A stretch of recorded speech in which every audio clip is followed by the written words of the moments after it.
Now, some people think being passionate is yelling, screaming, and, standing up for your political views at any time during the day whenever you hear the word Democrat or Republican, and basically tearing things apart. Every time you hear something that contradicts you, you just go off. Or every time you hear someone that agrees with you, you just start screaming in joy. No. It's a quiet confidence. What is a quiet confidence? That when someone steps into a room or someone sees you for the first time, they understand that you're transparent, they understand that you're honest, they understand that you know why you are here in the situation that you are. And they realize that you have a quiet confidence about you. Because I can be having a conversation with someone in this room and be as passionate as I am right now. If you notice, if I were to put my voice right now on one of those meters, it wouldn't go that high. It will consistently stay like this. Every time I'm speaking, I'm not getting louder or softer, I'm changing my tone. It's not a literal thing, though. You don't need to necessarily change your tone every time you speak to people, but you need to change the way you talk to people based on the situation. And if you're talking about something that you love, you want to succeed, then that has to be clear to the person on the other end of the cell phone or the other end of the conversation. Being passionate includes when you shake someone's hand, you look them straight in the eyes. And you do it strong. I once met a man who, first time I met him, I was 10 years old. I went up to him, and I was like, "Hi, mister," and he just grabbed my hand, and I think it broke. He just destroyed my hand. And he was like this, like my hand was here, he was like this. And I was like, okay, whatever, I didn't care at that time. 1 year ago, someone told me, he goes, "Next time you give me a handshake, I want you to go like this, as opposed to going like this." I go, "Why?" He goes, "Because it shows a sense of power. And if the person on the other end is going like this too, then just go like this. Because you realize you've met them at their meet." I met the founder of a huge philanthropic organization. I went up to her, so I was like, oh, she's going to be soft, quiet. I see her at Starbucks, I go, "Hi, Mrs. Keefe." She's just like, bam. And I forget, I'm like, oh, I had to go like this. Every time I met her after, it's always like this. "Hi, Mrs. Keefe, how are you?" Straight in the eyes. A quiet confidence that reflects from the little things that you do. The way you dress also plays into your passionate. Now, Martin Luther King Jr., when he spoke in public, he used to wear a shirt and tie, slacks, jacket. That added to his passionate sense. Because if I was talking to you in sweats and a sleeveless t-shirt, you wouldn't believe me. You would think he's a bum. So when you show up to work every day, better be in your best suit, your best shirt, your best tie, your best slacks. Because that is who you are. And on the other hand, Steve Jobs, whenever he gave a speech, or even better, Mark Zuckerberg, whenever he goes to business meetings, he's the most transparent and honest guy. Why? He walks in sweats and a pajama shirt and sandals. Is that bad? In his situation, no. Because that's who he is. That's how he's transparent and honest in his work. Because he has grown to always be in sweats and a t-shirt, just chilling. But that's because of the fact that he has the capability to do so, because he has defined himself as a person who works hard enough that this is his aspect of life. This is how he lives. And people realize his quiet confidence through what he wears. Does that make sense? Yep. Yep. So, I'm just going to move on forward to talk about a few things technically that you probably heard before, but that my mentors have taught me personally. The new year has come, right? How many of you have written down your goals? Every one of them. You just have deadlines for them and everything? That's beautiful. Now, writing down goals is only the first part. Why? Not because you have to achieve them, but you have to go about handling them a certain way. I personally recommend, and what my mentors have taught me, is you set goals for each quarter or each 2 months or even a month. Personally, this past year I've done it every other month. This year I'm going to do it 1 month.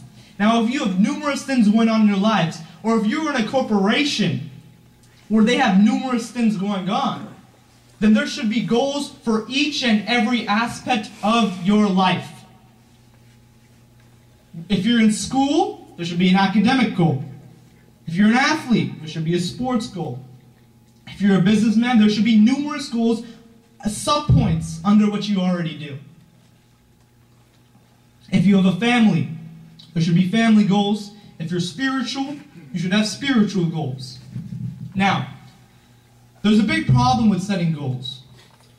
Because even in a business, a lot of CEOs and a lot of chief executive financial officers, they look at the numbers, they go, all right, so we did great this, this, and this, and this.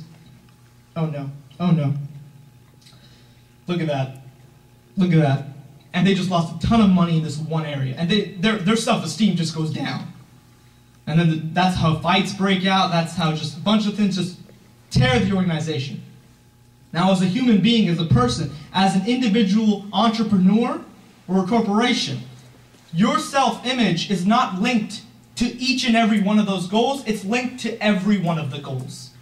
Let me explain. As a student myself, if my grades are tanking, should my mood be based upon my grades tanking? No. Why? Because I have a ton of other things going on that's great in my life. I have a great family. I have a great thing going on with my organization. And I have a lot of things going on extracurricularly.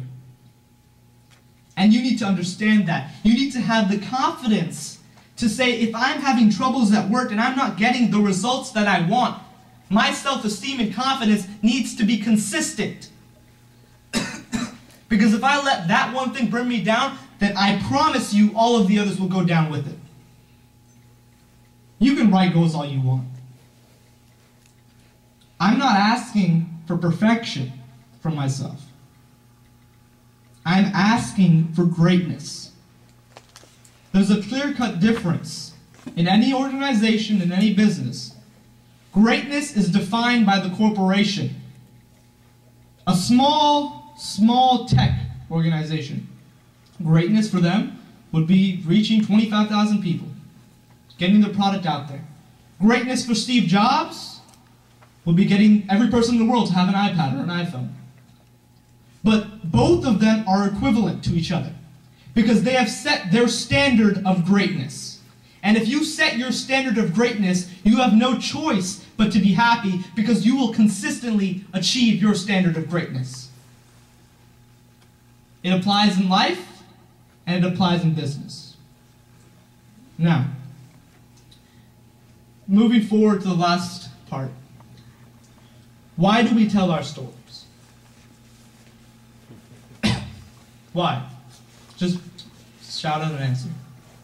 To relate to people. To relate to people. Okay. Unfortunately, not all our stories are similar. So there's only so much we can relate to people. But the stories give a pathos approach. There's logos, ethos, and pathos. Logos is a form of logic, along with ethos. Pathos is an emotional sense. Pathos is strong. Logos and ethos are, they're normal. A lot of people are practical, they're logical, they have scientific facts, etc.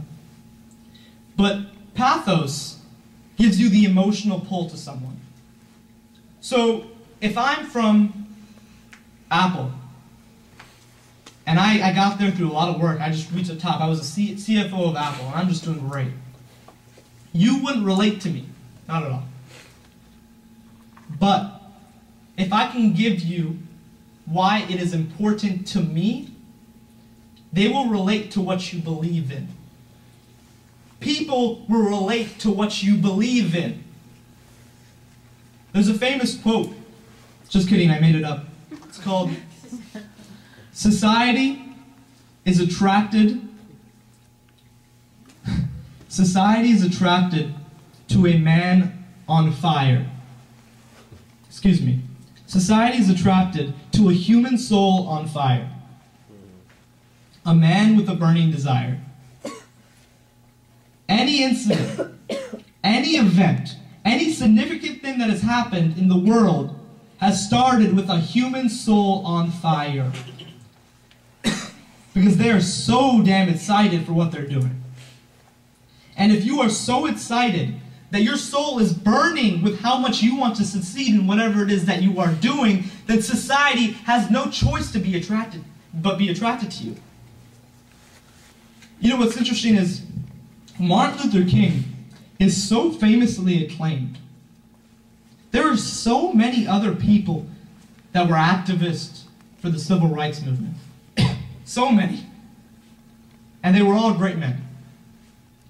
What did Martin Luther King Jr. have that can be applied to business? His soul was on fire and people could feel the heat.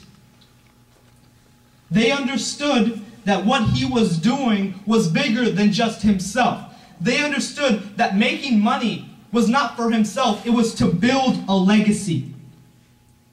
And when you tell someone, be a part of my business, buy my product, and then you add, because it's going to help us achieve a legacy. It's going to help change the world. Any little thing can change the world. Really. It keeps changing. But you need to be that human soul on fire, a man or woman with a burning desire. So let's just recap real quick. 4 things.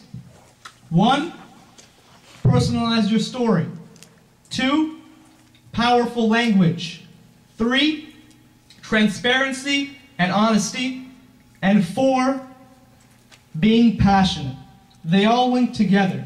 And if you can do that every time you step out of this room and you talk to someone about what you believe in, related to your business or enterprise or corporation, then you are guaranteed for success. Society is attracted to a human soul on fire, a man with a burning desire. Thank you.